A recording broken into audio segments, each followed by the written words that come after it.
Misterios al anochecer. Un programa que te interna en lo mejor de los enigmas, en los hechos misteriosos, la cultura y la buena música. Misterios al anochecer.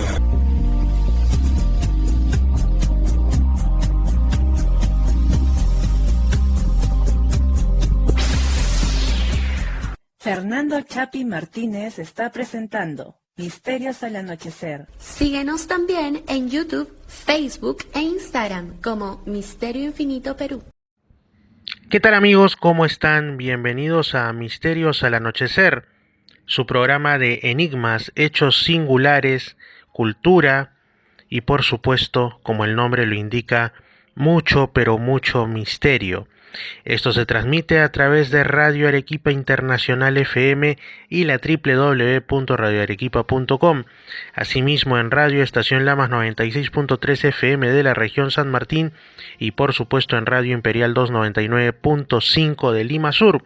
Sin olvidarnos de Edenex.es, la radio del misterio, y claro, Misterio Infinito Perú en YouTube.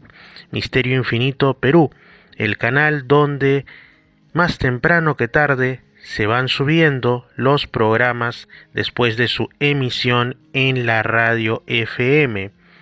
Suscríbanse porque también hay contenido extra. Como les digo, yo soy Fernando Chapi Martínez y les envío un gran abrazo a todos quienes estén del otro lado de las ondas. Podríamos reflexionar sobre distintas cosas en el programa del día de hoy. Han ocurrido algunos sucesos llamativos en estos días, como lo referido a la Sábana Santa. Ustedes más que de seguro que se han enterado porque esto ha corrido a través de los distintos medios de comunicación de variados países y entre ellos el nuestro, y es que el asunto de si la Sábana Santa es real o es una falsificación medieval posiblemente, si acaso se trató de la tela que cubrió o que envolvió, mejor dicho, el cuerpo de Jesús de Nazaret hasta el momento de su resurrección, según se cree en el cristianismo, pues es algo que ha hecho que se viertan no solo ríos de tinta a través de los siglos y que muchas personas manifiesten su devoción hacia este objeto sagrado, sino que también han venido en tiempos más recientes los distintos estudios. Uno de ellos, al que se le dio bastante publicidad, se llevó a cabo a fines de los años 80. Se dice que mientras en los otros estudios de distintos tipos se determinaba que la Sábana Santa parecía tener una gran antigüedad, incluso cercana o comparable a los 2000 años, que sería el tiempo que nos separa de los acontecimientos narrados en la Biblia respecto a Jesús de Nazaret, pues en este estudio en específico, que después se demostró que adolecía de grandes fallos, ya que el material que se tomó más bien estaba no solo contaminado, sino que provenía no de la tela en sí, sino de unos remiendos que se habían hecho justamente en tiempos del medievo.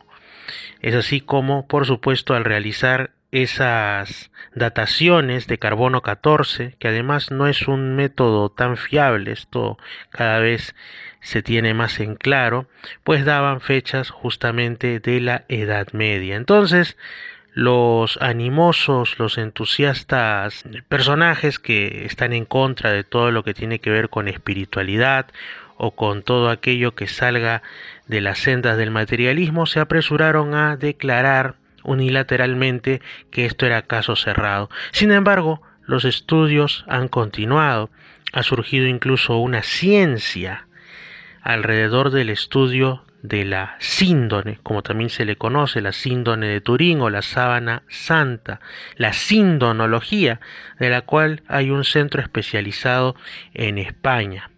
Imagínense, prácticamente sobre ningún otro objeto ha surgido una ciencia únicamente para estudiarlo. Quizá podríamos hablar de la piramidología, ¿no es así? La ciencia que estudia de una u otra manera las pirámides, pero es que no es un objeto único, porque pirámides las hay, pues las clásicas del antiguo Egipto, de la zona de Sudán, la antigua Nubia, y por supuesto también hay pirámides en lugares tales como la que ahora se estima como la más antigua del mundo, en Indonesia, por supuesto en Mesoamérica, en nuestro país el Perú y en otros lugares y geografías del mundo. Pero en cuanto a un objeto particular, único e irrepetible, solo la sindonología. Así que de por sí es un objeto lo suficientemente extraño, singular, poco común, ¿no? Único en su género.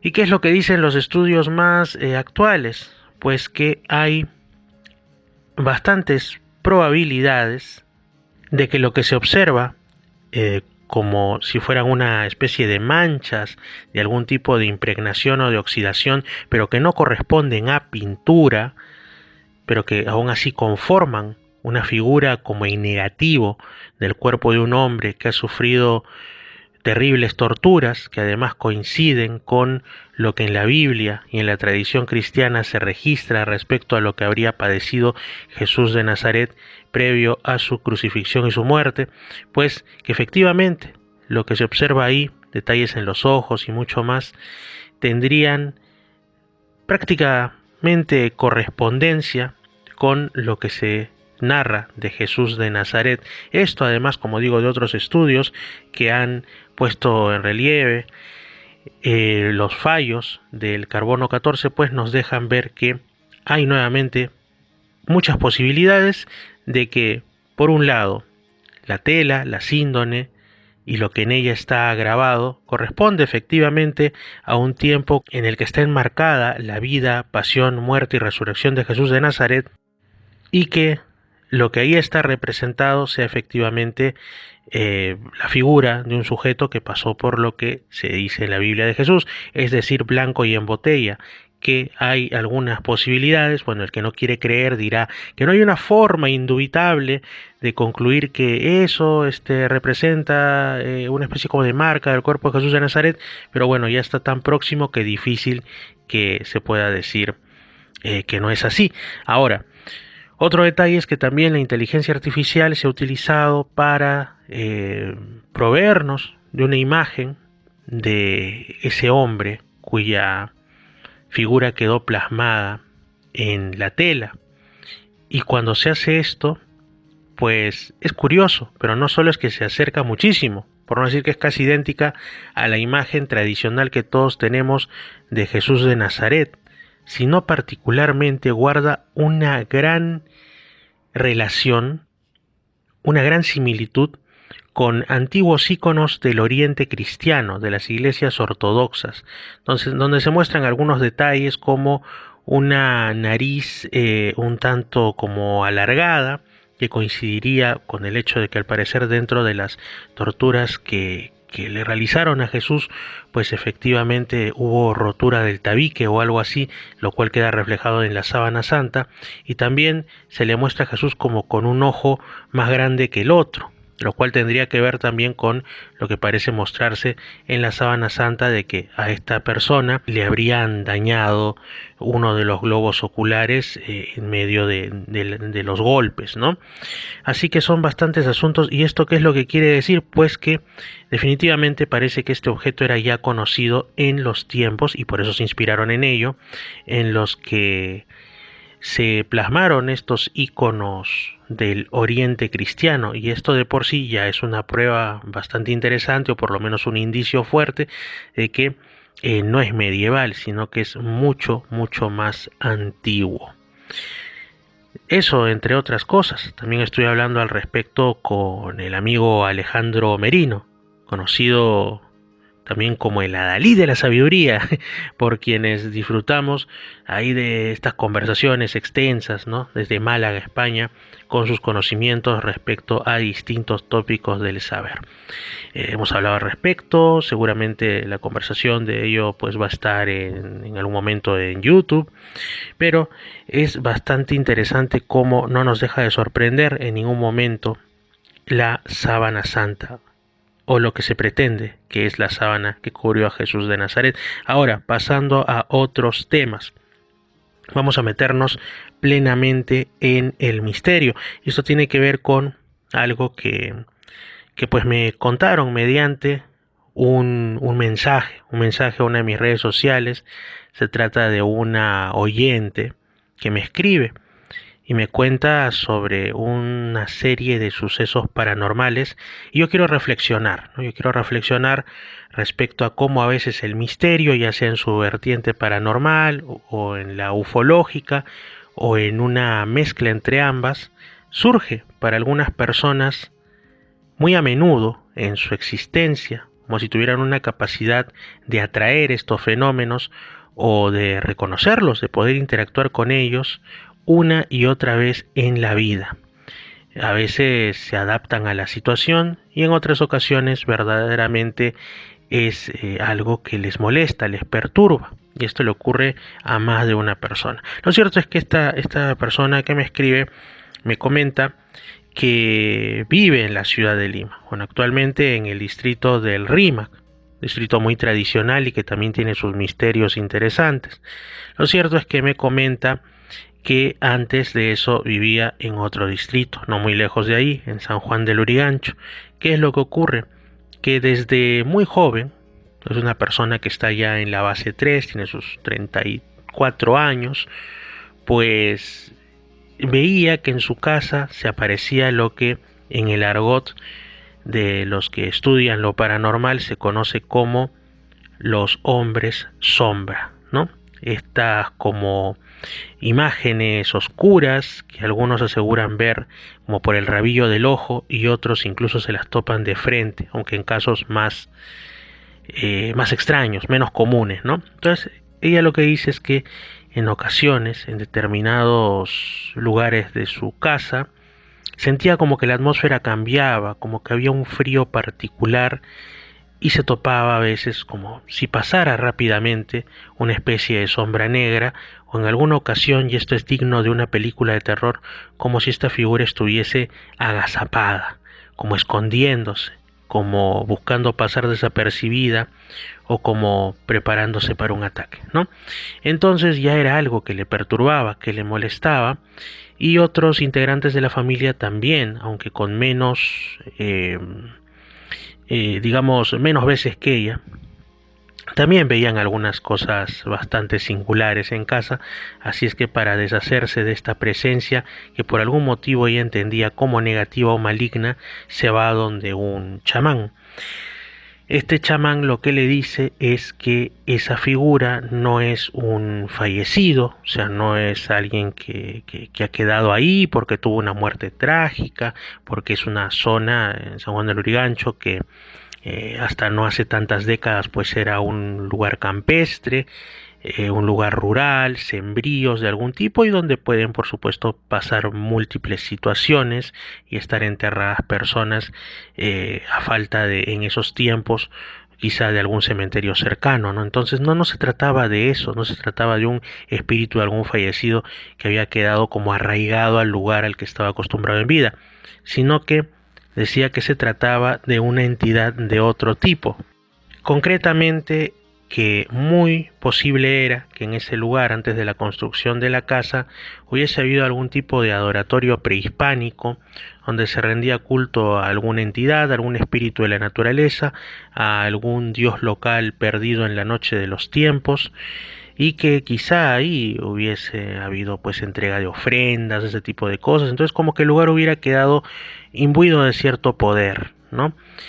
Señalado, digamos, como refugio de alguna divinidad, y por supuesto con una carga que se manifestaba ahora que había sido, entre comillas, pues tapado, destruido, le habían quitado su condición de sagrado. Entonces esa fuerza, ese ser, por decirlo de alguna manera, era quien estaba como que reclamando, ¿no? Por lo que entendía como una profanación del lugar que vivía, en el que vivía. Entonces, ¿Qué es lo que ocurre? Bueno, se realiza una serie como de ritos de limpieza, se averigua con personas que habían vivido ahí antes y algunos dicen sí, cuando se construyó esa casa y también las aledañas, salieron por ahí algunas como vasijas muy sencillas que ya nadie sabe dónde están porque como digo han transcurrido décadas.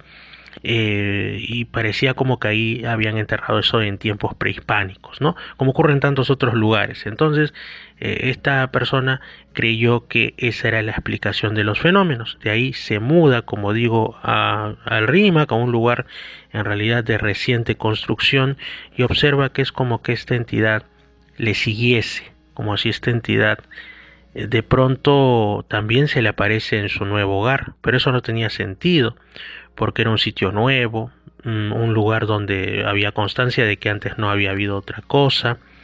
Y cuando vuelve a visitar a este chamán, este le dice, esa entidad es la misma que estaba en la vivienda de San Juan del Lurigancho, solo que a usted le ha seguido, es como que tiene una especie de obsesión con usted, ¿no?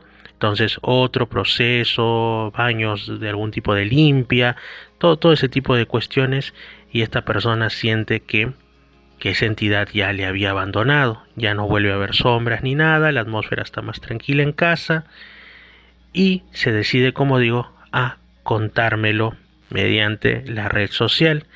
De ahí me dice, ¿sabes qué? Es curioso, pero cuando he vuelto a tocar el tema después de tiempo, cuando te lo he escrito, es como que algo se ha vuelto a manifestar dentro de la casa, algún suceso paranormal. No tan fuerte como los de antes, pero es como si ese ser o lo que fuese le hubiera estado observando y hubiera dicho, por si acaso sigo aquí, sé que estás hablando de mí, que lo estás informando y aquí sigo. Díganme, amigos, si esto no es como para asustarse, ¿no? Como para decir qué es lo que está ocurriendo. ¿Será que acaso, como dicen por ahí algunos científicos más de vanguardia y también distintas corrientes de pensamiento más hacia lo esotérico, que nunca estamos realmente solos, que en los lugares donde nosotros vivimos, pues en realidad en nuestro mundo en concreto coexisten distintas dimensiones, que nosotros dentro de nuestro rango de visión pues podemos abarcar una gama muy limitada de colores, de situaciones, de velocidades, de distintas cosas, y lo mismo en nuestro sentido del oído podemos solamente escuchar un rango muy delimitado, pero que eso no significa que la realidad esté únicamente restringida a eso, a lo que nosotros podemos captar. La realidad es muchísimo más amplia y esto se ve, por ejemplo, claramente reflejado cuando animales como los cánidos, los félidos, ¿no? O sea, los perros domésticos, los gatos domésticos, incluso las aves y otras especies, de pronto es como si en un momento se quedan observando a la nada, el perro gruñe, el gato bufa, y uno dice, pero ¿por qué está haciendo esto el animalito si momentos antes estaba tranquilo y en ese punto al que mira con alerta pues no hay nada? Pero de pronto las personas más sensibles creen quizás sentir por ahí lo clásico, ¿no? Como una brisa, salida no se sabe de dónde, fría, y entonces dicen el ambiente como que se ha puesto pesado. Y es como si el animalito de casa, intentando defenderse y defender a su dueño, hubiese alertado de esa situación anormal. Es así como nosotros nos damos cuenta que, así como hay mamíferos, aves que pueden ver, como digo, en dimensiones de onda, en longitudes de onda, mejor dicho, que nosotros no, y escuchar también más allá de nuestro alcance, pues es posible que se trate de auténticos mundos desconocidos conviviendo con el nuestro, alguien diría otras dimensiones, donde incluso podrían existir otras civilizaciones, otros seres.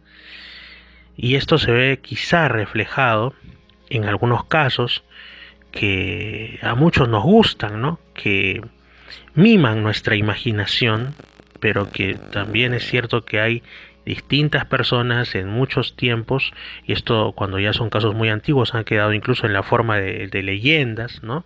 En las distintas geografías del mundo, que aseguran que estando en algún lugar, que quizá yendo por un bosque muy tranquilo y dejándose arrullar por el cántico de las aves, otros incluso estando en un lugar muy concurrido, es como que entran en un estado singular de conciencia, un estado especial de conciencia, y cuando se percatan todo ha cambiado, existe otro paisaje, otras gentes o no hay nadie, es como que hubieran entrado brevemente en un mundo distinto, o hay quien diría en una línea temporal alterna, ¿no? Lo que comúnmente se conoce como los casos de distorsión espaciotemporal o de pasos temporales momentáneos, mejor dicho, a otra dimensión.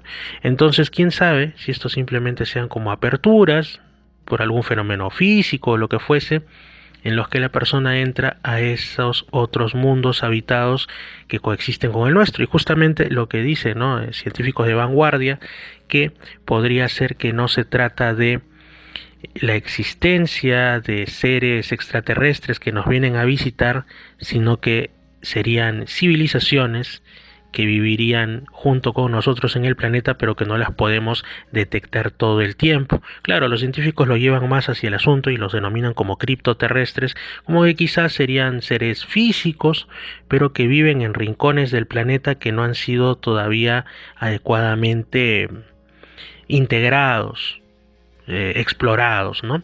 Existen, es cierto, vastas zonas de selvas en África, en América, también terrenos helados en Siberia, desiertos por los que casi no pasa nadie, y por supuesto, el centro del gran enigma de nuestro mundo, las profundidades abisales de los océanos, las fosas marinas y tantos otros lugares donde podrían haber no solamente los seres que busca la criptozoología, quizá el antiguo tiburón megalodón carcharodón, aún vivo, o como se descubrió décadas atrás, que un pez que se daba por extinto casi a la par que los dinosaurios, el celacanto, sigue viviendo y es medianamente abundante en lugares como el mar Índico, ¿no? De cuando en cuando se descubren nuevas especies, pero eso entra dentro de lo habitual, encontrar un nuevo pez, descubrir que quizá algún antílope que se asumía como desaparecido décadas atrás todavía sigue entre nosotros.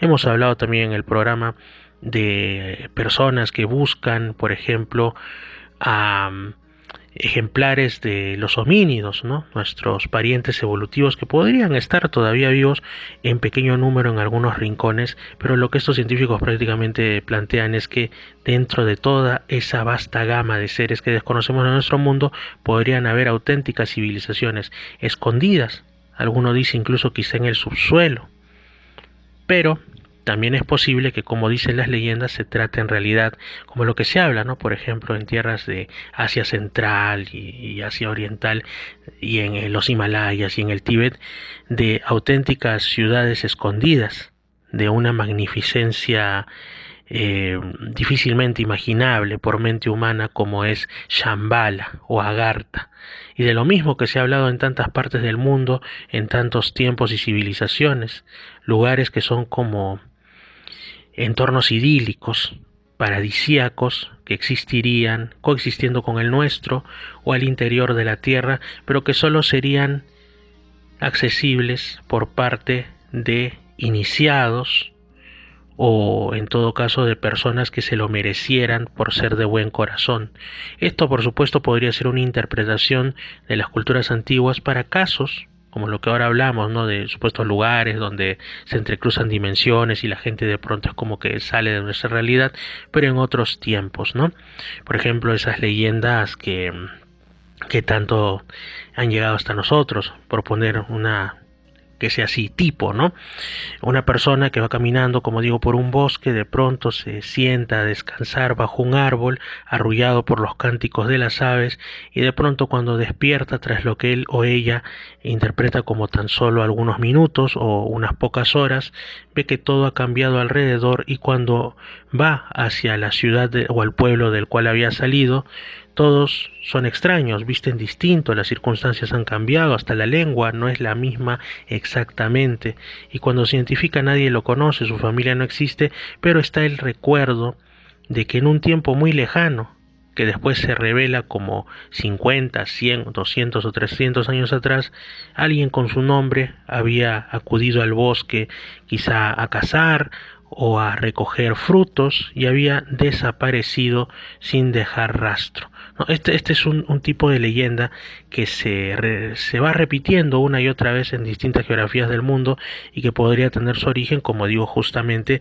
en estos casos en los que se enfrenta a alguien a una entrada hacia estos otros mundos con otras civilizaciones que coexisten con la nuestra. Pero bueno, estaba hablando en un primer momento de cuando se nos presenta frente a frente el misterio de manera repetitiva, utilizando para esto este caso que me comentaron mediante la red social. Ahora, existen también otros casos donde a alguna persona se les presenta lo extraño una sola vez en la vida, pero es tan fuerte, tan extraña, tan potente, tan marcante que no lo volverán a olvidar mientras vivan, y además también puede cambiar para bien o muy probablemente para mal el curso de sus acontecimientos vitales.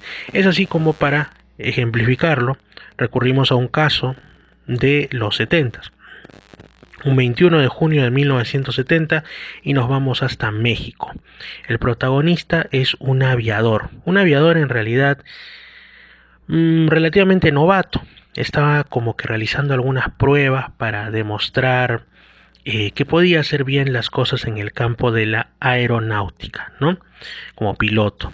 Bueno, la avioneta XB-ZOX, conducida, como decimos, por nuestro protagonista, de nombre Rafael Pacheco Pérez, aprendiz de piloto, estaba saliendo de la Ciudad de México, pero de pronto, en uno de sus primeros vuelos individuales, porque casi siempre pues los había realizado acompañado de alguien más que le guiase o que pudiera tomar el control de la aeronave si es que el aprendiz erraba o olvidaba algo, ¿no? Pero estaba haciéndolo solo una de las primeras veces, y en un momento desaparece abruptamente de los radares de la Ciudad de México, no por 5 ni 10 minutos, sino ni más ni menos que por una larga hora. Tiempo suficiente para que cunda el pánico y todos se imaginen lo peor. Recordemos que esto también es algo que ha pasado en el caso de un avión en la zona del norte de España, de la zona del País Vasco, de Bilbao, que también desapareció tras atravesar una nube bastante brillante, en este caso, esas nubes sospechosas, casi ufológicas, y que de pronto tuvo un tiempo perdido y lograron llegar felizmente a uno de los aeropuertos, pero habían varias cosas sin explicación, ¿no? Como la avería de los instrumentos y todo, pero este tipo de cosas más raras no se dan en este caso. La extrañeza radica en un mensaje que al parecer dio el propio Rafael Pacheco Pérez, pero que quizá no habría sido exactamente él quien lo pronunció. Vamos a explicarlo. Resulta, lo primero, desaparece de los radares de la Ciudad de México. Los controladores se imaginan lo peor, pero tras ese tiempo, tras esa hora, aparece abruptamente el avión sobrevolando Acapulco, que está, para una avioneta sencilla de esas características, a unas 3 horas de vuelo, que además hubieran prácticamente consumido la totalidad del combustible. Esto ya era para ese momento un auténtico misterio. Pero en ese contexto, la voz de Rafael Pacheco Pérez es captada por la torre de control de Acapulco con palabras como las que siguen. Él está hablando porque así se le ordena. Es decir, esta es su voz. Él está hablando, pero no por su propia voluntad. Lo estamos utilizando a él como si fuera un micrófono. No importamos mucho, ni de dónde somos, ni de dónde venimos. Básteles saber que nosotros somos seres de este universo al que ustedes pertenecen. Nuestro planeta está a muchos años luz. Decimos que nosotros somos físicamente iguales a ustedes. Les vuelvo a repetir que todas las razas del universo somos físicamente iguales. Ustedes no están solos en el universo. Hay otras razas que estamos alejando de ustedes, pero los estamos observando. Más o menos así va el mensaje. El controlador de tráfico aéreo, Carlos de Kresky, es quien recibe estas enigmáticas palabras y lo hizo a través de la frecuencia 123.45 MHz, correspondiente a pues lo que se esperaba de una comunicación radiofónica por parte de una aeronave hacia la torre. Inmediatamente el señor de Kresky da aviso de esta cuestión tan extraña a las autoridades del aeropuerto, mencionando que estaba pues muy preocupado, muy extrañado por la irrupción no solo de esa avioneta sobre Acapulco, sino también por el comportamiento tan atípico del piloto, que pues no cabe pensar en una broma, porque imagínense, él estaba recién con gran esfuerzo abriéndose un camino, abriéndose un sendero en los terrenos de la aeronáutica, y sin embargo que hiciera una broma de ese tipo, que prácticamente lo podía dejar alejado, prohibido de pilotar un avión para siempre, pues era algo que no tenía ninguna justificación jugársela de esa forma, ¿no? Alertados, solicitan que se cierren las pistas del aeropuerto solo para esperar que la avioneta aterrice sin contratiempos, lo cual por supuesto ocurrió, pero una vez en tierra se realizan chequeos en la aeronave y ahí se encuentra el primer enigma constatable, que prácticamente no había perdido, no había gastado su combustible, lo cual era extraño, era imposible, porque un viaje entre Ciudad de México y Acapulco, como dije al comienzo, tranquilamente hubiera acabado con todo lo que tenía por quemar, el combustible de la aeronave, ¿no? Posteriormente vinieron ya los exámenes exhaustivos al piloto, al señor Pacheco, Rafael Pacheco Pérez, y se descartó que estuviera, digamos, bajo el influjo de alguna sustancia indebida, ¿no? Alguna sustancia quizá que alterase su conciencia y lo desorientase y lo hiciese alucinar en el aire. Aparentemente tampoco tenía desórdenes mentales evidentes. Estaba completamente bien el señor Pacheco, y de esto hay una constancia que quedó en la Secretaría de Comunicaciones y Transportes. Lo cierto es que Rafael Pacheco quedó tan choqueado, tan sorprendido por esto, que se dice que nunca más volvió a pilotar un avión. Por eso digo que el misterio, aunque se nos presente una sola vez, también puede ocasionarnos un cambio total en nuestra vida. Quién sabe si él hubiera sido pues un piloto exitoso, o por lo menos, si es que ese era su sueño de vida, lo hubiera cumplido plenamente, pero quedó tan, como digo, asustado ante algo que no pudo explicar, porque de seguro le dijeron: le estamos, señor, haciendo estos análisis y estas preguntas, interrogatorios uno tras otro, porque usted ha mencionado estas cosas, que no era de este mundo, que hay otros seres en otras esferas del cosmos. Además, cómo llegó aquí en solo una hora sin gastar combustible. Nos imaginamos al señor Pacheco totalmente asustado. Además hay fotos justamente de él también en la web. Incluso parte de el mensaje que él dio se encuentra también por ahí en la red. Lo cierto es que, como digo, al haberse encontrado frente al enigma y no haber podido darle respuesta, no haber podido quizá incorporarlo dentro de lo que él entendía como la normalidad, es que dice: no, yo no quiero saber nunca más del vuelo. Hay gente que de por sí ya me verá raro, y seguro se dedicó a otras cosas, pero nunca volvió a pilotar un avión. Así es que hemos tenido pues dos casos, uno en los que el misterio pues se presenta de forma entendida como paranormal a una persona durante múltiples veces, seguido a través del tiempo, pero esta persona termina por normalizarlo de alguna manera, quizá por resignarse, mientras que a la otra se le presentó una sola vez, pero fue tan fuerte, tan desestabilizante, que cambió su vida para siempre. Misterios al anochecer.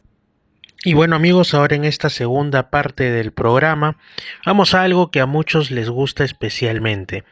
Se trata de los casos que tienen que ver con los misterios y especialmente con el fenómeno ovni, o así lo interpretan muchos ahora.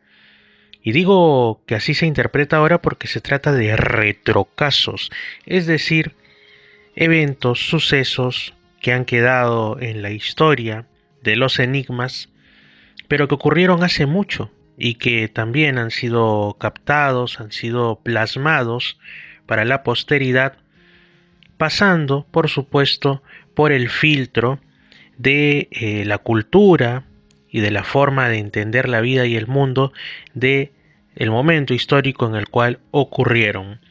¿Qué les parece si nos vamos bien lejos hacia el pasado imaginariamente?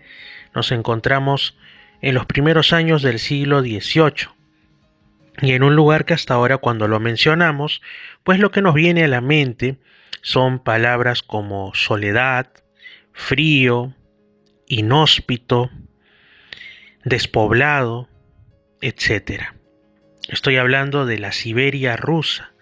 Esto ocurrió un 1 de diciembre de 1706 en el entonces Imperio Ruso y concretamente en una localidad llamada Tobolsk, que a día de hoy es conocida como la capital histórica de la Siberia. Una zona que tanto en ese momento como ahora era particularmente despoblada. Y no es el único enigma que ha ocurrido en la Siberia, por supuesto. Si venimos un poco más acá en el tiempo, a inicios del siglo XX se dio el suceso de Tunguska, que si bien algunos denominan el bólido de Tunguska, pues como sabemos los testigos oculares de ese objeto, que al parecer explotó o tuvo algún tipo, digamos, de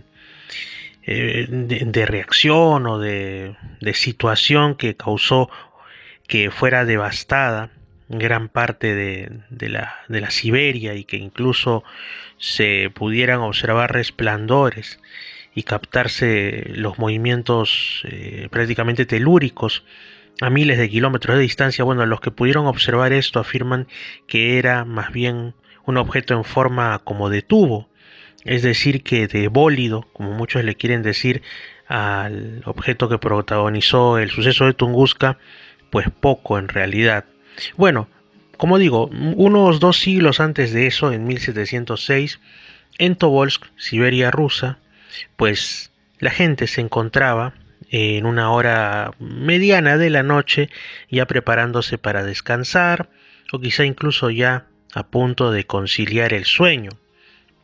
Sin embargo, los que se mantenían pues al aire libre, quizá conversando, quizá paseando, o sencillamente dejando que las horas transcurran, no pudieron quedar más atónitos al observar que en el cielo apareció de la nada lo que ellos interpretaron y nombraron como un pergamino enorme, un pergamino gigante y blanco que estaba descendiendo desde el cielo, estirándose, moviéndose, independientemente del viento que pudiera haber ahí. Era autónomo en sus movimientos.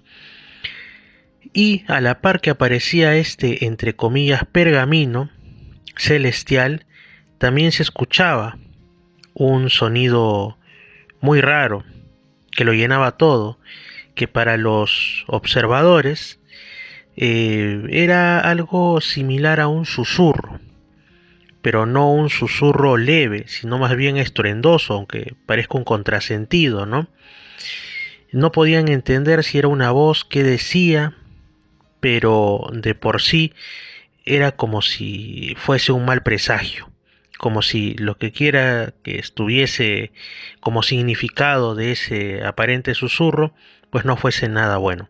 Descendió en medio del patio de la gobernación local y justo en ese momento y en el cielo apareció lo que parecía pues ser un hombre, o por lo menos un ser antropomorfo, como si fuese ígneo, es decir, conformado por fuego, y de esta figura se desprenden 4 como enormes chispas, también de fuego, que empezaron a ejecutar movimientos, a volar, se diría, en el aire, por separado hasta que se fusionaron entre sí en un solo objeto de fuego.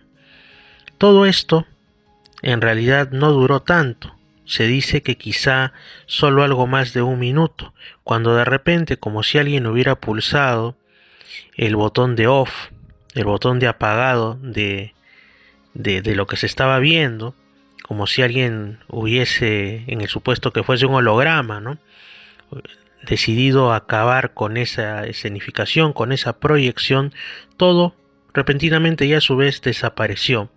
Y en ese momento, en el cielo, aparece una nube sospechosa, no como las otras, una nube demasiado grande y llamativa, y un sonido como de trueno, un trueno ensordecedor enorme, que estuvo retumbando por un espacio de cerca de 2 horas.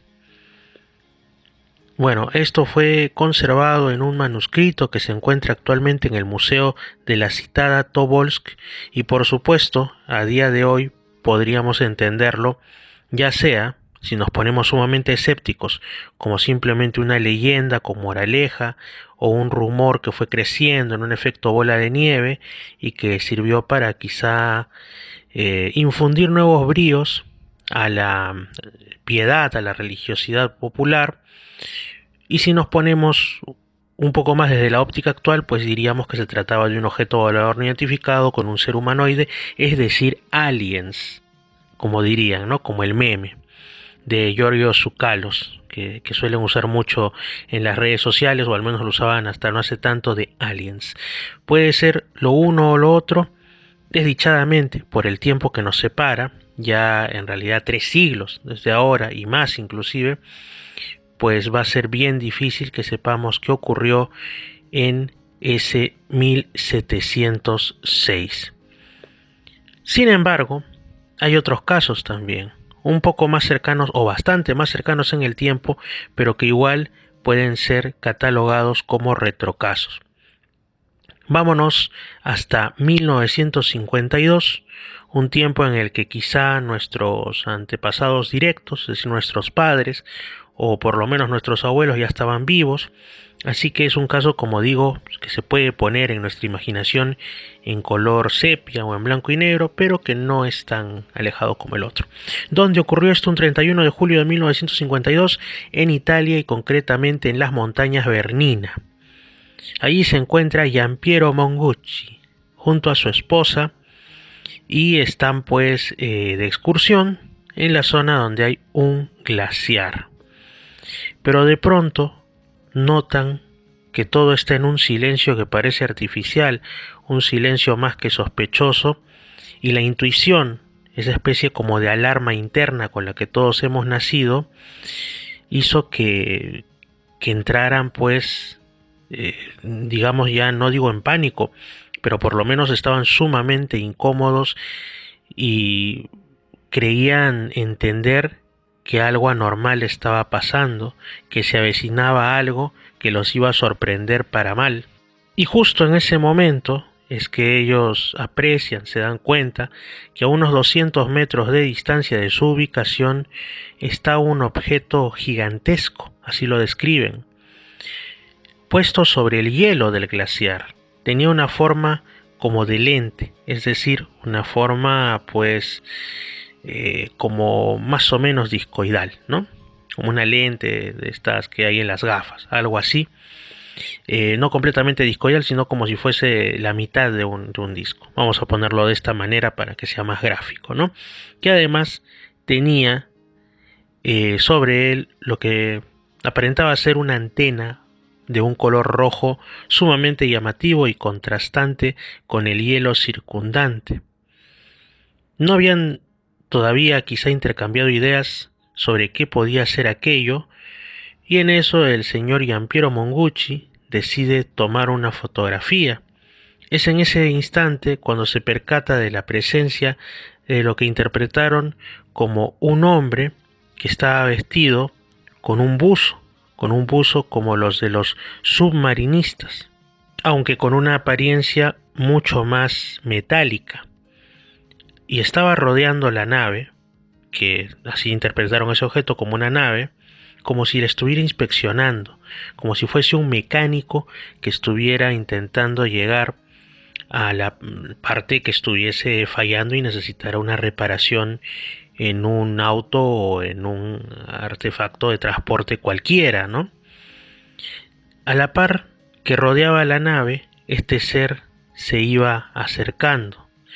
Y el traje llamaba la atención porque si bien tenía apariencia metálica, por momentos también aparentaba tener algo que parecían filamentos, como si tuviera un acolchado o una especie de pelo, ¿no? Como un traje metálico pero peludo, una cosa que definitivamente no es parte de lo que se acostumbra en nuestro planeta. Y en una de sus manos llevaba un objeto que Monguchi interpreta como una linterna. Bueno, Monguchi entonces decide tomar por ahí o intentar fotografiar, ¿no? Y es entonces que este ser desaparece detrás de la lente o disco volador, y es cuando se ve que este objeto empieza a girar sobre su propio eje, sobre sí mismo, y se eleva de frente hacia el cielo de una manera plenamente vertical, como si fuera un elevador, un ascensor. Y se pudo observar que en la parte superior tenía varias ventanas, como del tipo que se conoce como ojo de buey. Después de que este objeto se termina de elevar, ellos sienten como si se hubiera roto una burbuja que alguien o algo hubiera puesto a su alrededor, porque los sonidos vuelven. Ya se escucha el viento.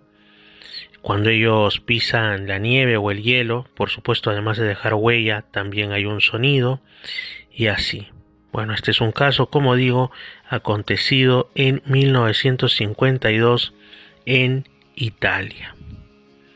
Y no nos vamos de Italia, vamos ahora a un caso acontecido en un lugar llamado Lucca.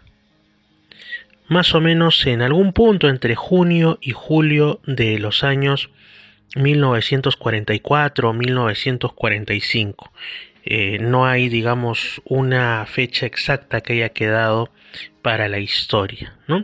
La hora eran, eso sí, aproximadamente las 3:30, las 15:30 locales de la tarde. Se encontraba un hombre, del que no queda constancia tampoco del nombre, un hombre que estaba cortando leña, como tantas veces, en un bosque de ese lugar, de Lucca, en Italia, cuando de la nada se percata de un sonido muy distinto a la naturaleza de alrededor.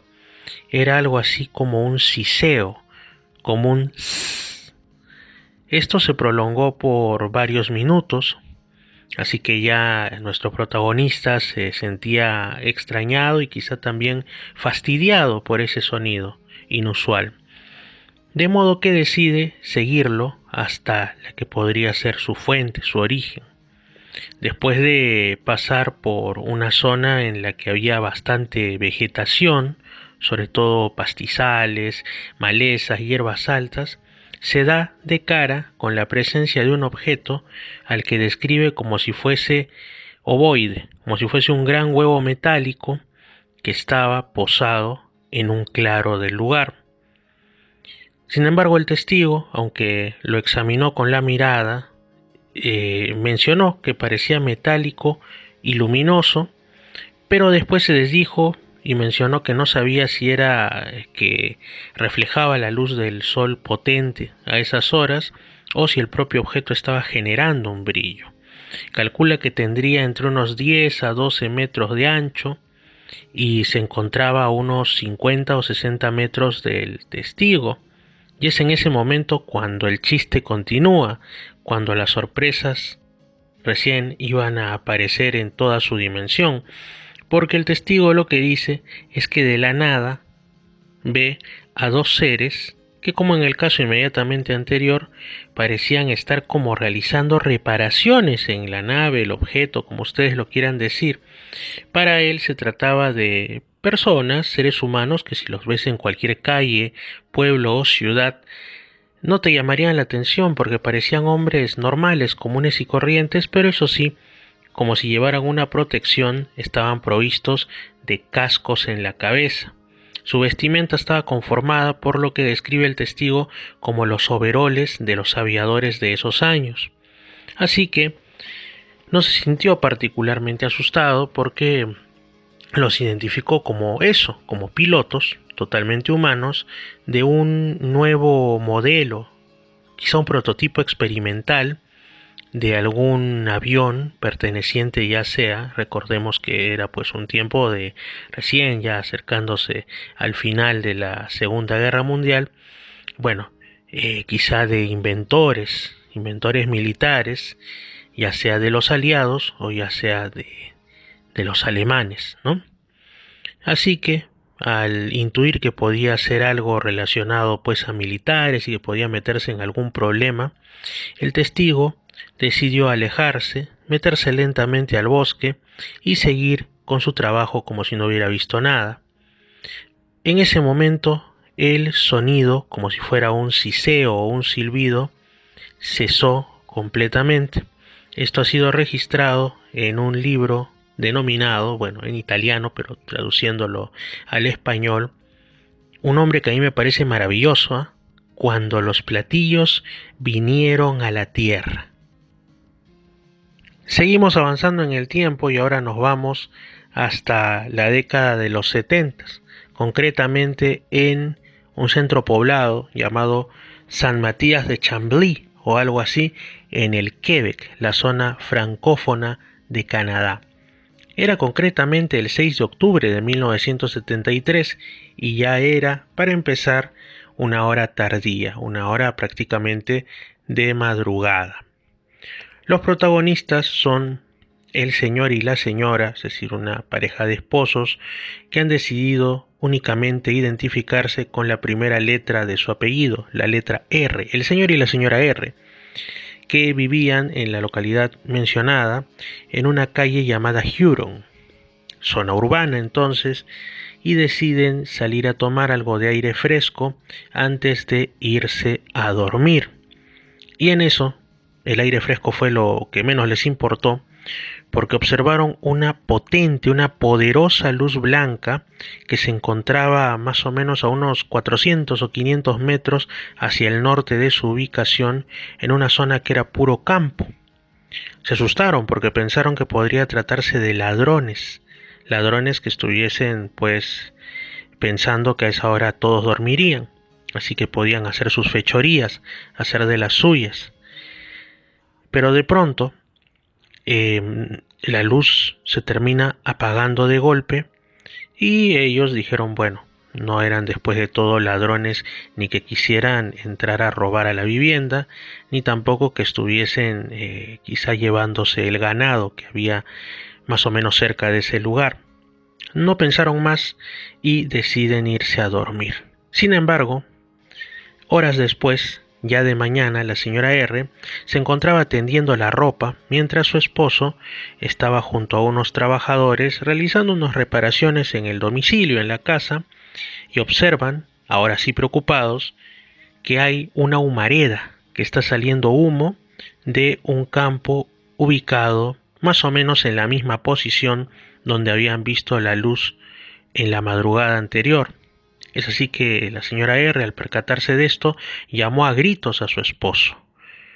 Le dijo que mirase cómo era posible eso, cómo algo podía estarse quemando ahí, ya que hasta hacía tan solo unos minutos antes había habido una lluvia muy fuerte, una lluvia que impediría el progreso de cualquier incendio, si de eso se trataba. Esta humareda duró más o menos una media hora, ni más ni menos. Así que tampoco fue un suceso de poca duración, ni algo eventual. Pero mientras nuestros protagonistas, de apellido iniciado en R, seguían observando hacia ese punto, su atención cambió de foco, porque se percatan de que hay un objeto con forma de cúpula al que le calcularon unos 22 metros de diámetro, y ahí es donde yo me pongo nuevamente quisquilloso, ¿no? ¿Cómo puede calcularse con tanta precisión algo que ves en medio del campo? A mí no me cuadra, yo no podría y creo que muchos tampoco, pero bueno, el relato dice que tendría unos 22 metros de diámetro, que tenía una forma ligeramente parecida a una tienda de campaña y de un color amarillo muy llamativo. Justamente como digo, a la distancia entre 400 y 500 metros de lo que habían visto como una luz en medio de la madrugada. De este objeto surge otro más pequeño que a los testigos les recordaba como una excavadora, la cual se dirigió, como si fuese algo automático, un robot, digamos, ¿no?, hacia un manantial que estaba también por ahí, a unas decenas de metros de distancia. Y entonces es cuando aparecen en escena lo que para ellos eran 5 enanitos, 5 personas pequeñas, que medirían pues como mucho 1,20 m de estatura, que se estaban moviendo entre el objeto más grande y este como excavadora, como robot de búsqueda de objetos o algo por el estilo. Y estos seres, estos enanitos, llevaban en sus brazos, en sus manos, lo que parecían ser unas cajas cuadradas.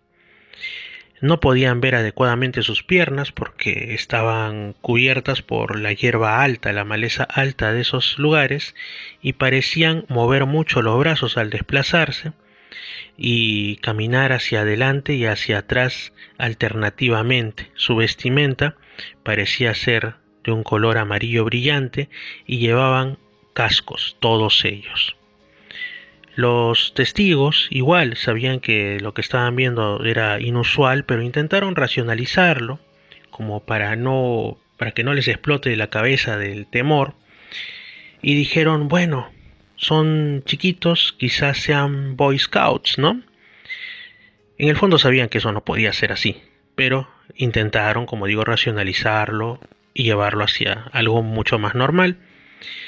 Bueno, siguieron observando esta escena de enanitos llevando cajas, de un objeto como si fuera una excavadora y el otro que estaba pues ahí enorme, posado en tierra, durante unos 20 a 25 minutos, un poco menos de media hora, hasta que de repente todo, como en el caso que contamos ahora al inicio de una aparición en los cielos de la Siberia rusa de inicios del siglo XVIII, todo desaparece de golpe, como si se tratara, digamos, de que alguien apagó un interruptor que proyectaba esas imágenes.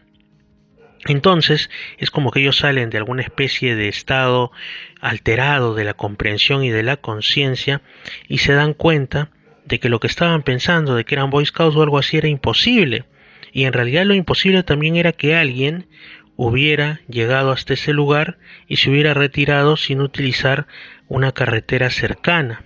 El terreno era agreste, era poco recomendado para caminar por ahí sin caer. Pero algo interesante es que al parecer hubo más testigos de este suceso en los alrededores.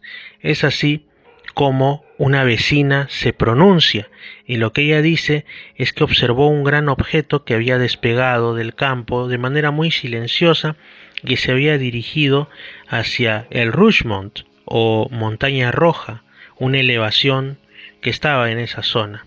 Después, la hija del matrimonio, ya adulta, llega del trabajo y al escuchar el relato de sus padres, pues decide ir por sí misma a averiguar, y llega al lugar donde habían visto el objeto. Lo que encuentra primero es un gran círculo como de hierba triturada, de unos 17 metros de diámetro, y bueno, también otras marcas que estaban cerca a un manantial que estaba igualmente en esa zona. Lo que pasa con esta chica es que, como en tantos otros casos de quien osa acercarse a los ovnis, pues desarrolló inexplicables dolores de cabeza, náuseas y malestares. Alguien diría como si se hubiera expuesto a una fuente poderosa de radiación y hubiese quedado envenenada o intoxicada por la misma. Unos investigadores de ovnis se acercaron unos días más tarde y encontraron también 3 marcas bastante grandes, como conformando un triángulo, como si fueran, digamos así, las patas o el tren de aterrizaje del objeto que habían visto los señores R tan solo unos días antes. Así que es uno de esos casos en los que estas apariciones singulares, extrañas, dejan huella en el terreno, como si quisieran que quede constancia también de que no eran un sueño, de que no eran una cuestión etérea, sino, por lo menos en ese momento, bastante material. Y bueno, vamos a cerrar el programa con un caso más que tiene que ver también con lo que digo, ¿no? Un sueño, lo etéreo. ¿Por qué? Porque se desarrolla en altas horas de la noche y también justamente en la década de los 70, pero en este caso en el condado de Greene, en Pensilvania, Estados Unidos. No hay una fecha exacta, tampoco una hora exacta de la noche, solo el año 1979. Una joven llamada Sherry, en ese momento tenía 14 años de edad, y experimentó, como contaría después al ser adulta, una experiencia inquietante, más que inquietante, alarmante, dentro de su propia casa, de su dormitorio. Ella de pronto dice que una madrugada despierta y lo que observa es que está como que tomada de su brazo por lo que parece ser una garra, ni más ni menos. Una garra perteneciente a una criatura de terror, una criatura deforme, imposible, como si se tratase de un crustáceo enorme, un cangrejo, una langosta o algún tipo de ser de estos, ¿no? Que preferimos ver en un acuario, en una playa o en un plato, pero no de esa manera tan desquiciada, imposible, ¿no? Dijo que era como si se tratase pues de un crustáceo enorme que la estuviese tratando de capturar, que además tenía como unas antenas enormes y calculó pues que mediría quizá 3 metros de estatura. Esta criatura imposible estaba entrando en realidad por la ventana de su habitación, a la que le faltaba, por algún motivo, había desaparecido el vidrio, el cristal, y ella dice que era como si se hubiese convertido en una puerta o un portal que despedía una luz, como si alguien hubiera por ahí aperturado una entrada a otra dimensión. Esta criatura estaba entonces tratando de llevársela del brazo por esa entrada de ese portal, y Sherry, ya totalmente sin sueño, luchó contra esta criatura, a tal punto que es como que la suelta y la deja caer al suelo. Sherry pierde la conciencia y lo siguiente que supo es que despertó por la mañana tendida de costado en el suelo. Quiso pensar que lo anterior había sido una terrible pesadilla y nada más, pero su hombro le decía lo contrario. Su hombro le dolía mucho y tenía un moretón enorme, un hematoma de un color muy desagradable, entre negro y azul en el brazo, donde esta criatura le había tomado, le había agarrado. Nuevamente igual Sherry seguía queriendo pensar que esto tan solo había sido una pesadilla, pero pensándolo mejor se dio cuenta que no había explicación para por qué estaba despertando en el suelo, lejos de su cama, por qué el dolor del hombro y sobre todo por qué ese gran moretón en su brazo, enorme, anormal, en el sitio en el que ella aseguraba haber soñado, entre comillas, que una criatura imposible, salida quizá de un portal dimensional, le había intentado capturar. Estamos seguros que esta pregunta le atormentó por el resto de su vida. No sabemos si Sherry aún vive, pero si es que es así, posiblemente en estos momentos se encuentre con que desde ese año, desde los 70 hasta ahora, ha habido muchísimos más casos, incluso más bizarros, más extraños si cabe que y esté pensando que estuvo a punto de ser una víctima de alguna entidad enigmática, de una realidad que ni siquiera podemos imaginar. Bueno amigos, esto ha sido todo por el día de hoy en Misterios al Anochecer. Como ustedes saben, nosotros estamos en Radio Arequipa Internacional FM y la www.radioarequipa.com. Asimismo también en Radio Estación Lamas 96.3 de la región San Martín, en Radio Imperial 299.5 de Lima Sur, en Ederex. Es la radio del misterio, y por supuesto en Misterio Infinito Perú en YouTube. Misterio Infinito Perú en YouTube. Espero que si no están suscritos pues lo hagan. Muchas gracias por formar parte de la familia de Misterios al Anochecer. Yo soy Fernando Chapi Martínez y además de enviarles un gran abrazo, les deseo que tengan muy buenas noches. Dios mediante, nos estamos nuevamente escuchando, si así lo deciden ustedes, en la siguiente edición. Descansen y que todo les vaya muy bien. Chao. Fernando Chapi Martínez está presentando Misterios al Anochecer. Síguenos también en YouTube, Facebook e Instagram como Misterio Infinito Perú. Misterios al Anochecer, un programa que te interna en lo mejor de los enigmas, en los hechos misteriosos, la cultura y la buena música. Misterios al Anochecer.